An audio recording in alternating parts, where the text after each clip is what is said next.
Hey, yo, welcome back to another Real Talk reaction. This one's for Better Call Saul.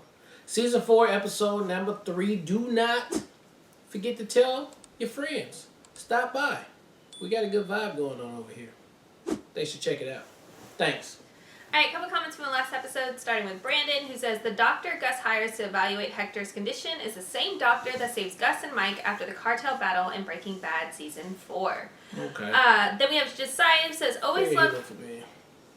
And I just watched that and I didn't recognize it. Always loved this episode, mainly because of the way Kim stands up for Jimmy in Howard's office. That was like my favorite part too. That was the scene that convinced me of Rhea Seehorn's top-tier acting abilities. Also, in case you guys missed it, the printer salesman who was interviewing Jimmy is played by Andrew Friedman, who plays Uncle Jack on Always Sunny. Okay. Oh, what the heck? I mean, I've seen him around so many times, but yeah, okay. Yeah. You can tell it's him because of his very average and definitely not small hands. Yeah. Alright, let's jump to the next episode right now.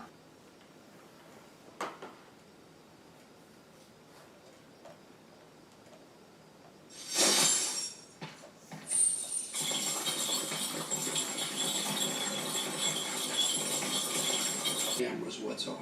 There's an alarm on the door that I could probably bridge and pass. Please.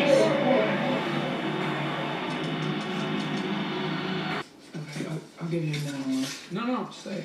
It's fine. And you want to hear this, right? Yeah, if it's okay. Yeah, you read it. It's undated.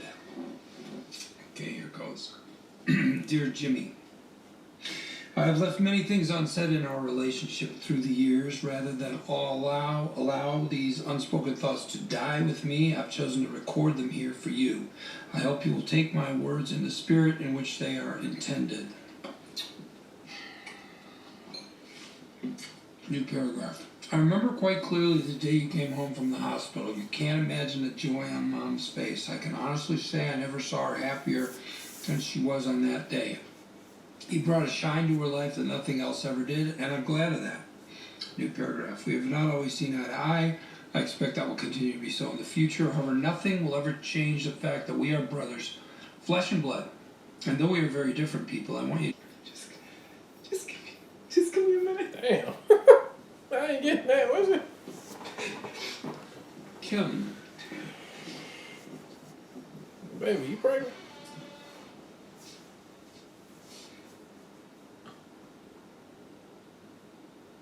Well, he obviously wrote that before. This is episode 3 of Better Call Saul, and you know, the mafia stuff, the cartel shit that's going on, it is a Game of Thrones right now. Gus is doing everything he needs to do to set up this chessboard for him to damn get crowned at the very end.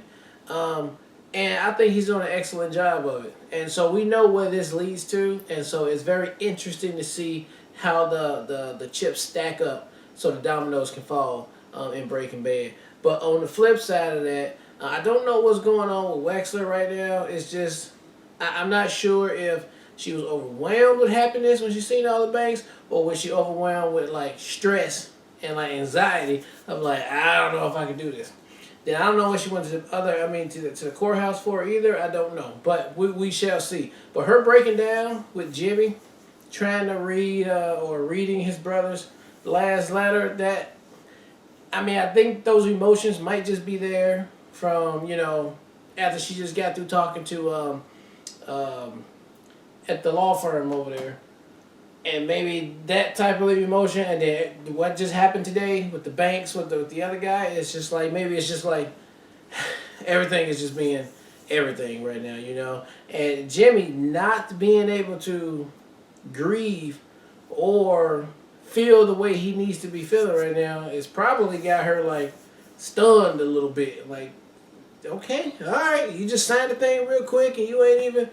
All right, you'll have your moment, and it ain't right now. And when it comes, then, you know, hopefully I'll be there to see it happen or help you through it. But I don't know. But it makes for a very interesting episode right here, and it just keeps being more and more intriguing every single episode. Can't wait to see another one. Yeah, I'll say as I always say, the episode ends before I'm ready for it to end. I'm always like, there's at least 20 more minutes to go, and it just ends, which, again, I think it speaks to how well the show is written and how they capitalize on every minute of every episode.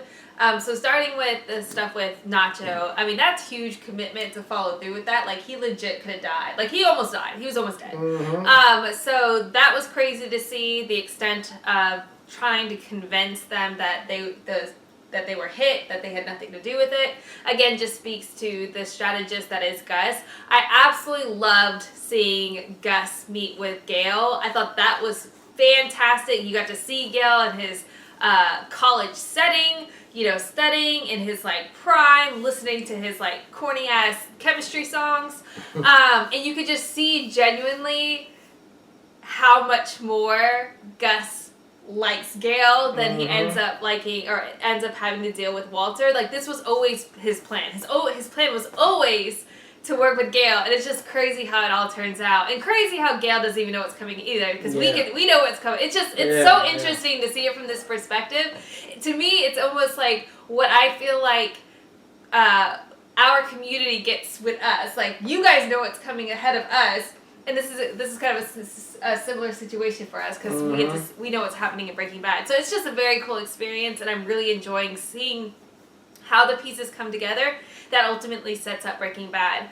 And then the stuff with Kim this episode, I think she's personally, my takeaway is, and I could be totally wrong, in reference to the Verde stuff, is that I think she's losing her passion about it, that she was overwhelmed with the complexity of how large this can be. And the fact that, I feel like the key indicator of that is the fact that she delegated things off her plate that she normally wouldn't have, because Kim is so about her job. Like, she wants to do 100%. She is 100%.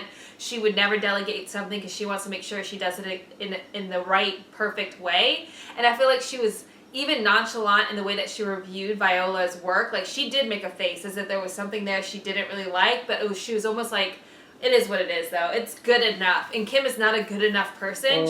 She goes 110%. So I feel like she's potentially reconsidering if she wants that large of a commitment, seeing how they're intending to expand. The stuff with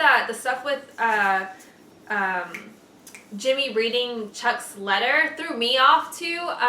And I'm sitting here thinking while you were talking too, just trying to wrap my head around what exactly is my takeaway from that. And I think you kind of like touched on it briefly. It was a very heartfelt letter. It came from a place where I always want to think that Chuck's coming from a place of manipulation. It's just like, that's my go-to when it comes to his character and what he's brought to the show. But it feels like he genuinely tried to write a letter from a place of love where he was in a really good place.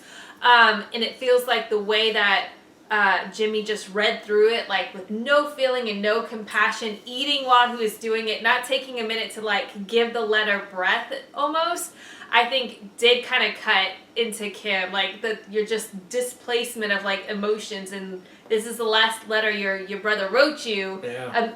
Amidst everything else, he's still your brother. And his complete, like, lack of any emotion or any respect in that moment, too, is almost, like, disconcerting. Like, it's like... Yeah. Wait, hold up. Who are you? And like, Kim had a relationship with Chuck too, and like, she wanted to listen to it because this is like his last thing he said. Essentially, this is the last words he wanted to put out there, and it was for Jimmy. So I could feel that was very like disrespectful. And I'm curious to see what considerations Kim has in reference to that when it comes to Jimmy going forward. Because to your point, Jimmy's not grieving. He's just like removed from it all, like completely removed. As soon as we saw where Howard, took that guilt off of Jimmy's shoulder to where he didn't have to feel like it his fault anymore, he was able to wash his clean of all of it. Quick switch. Yeah.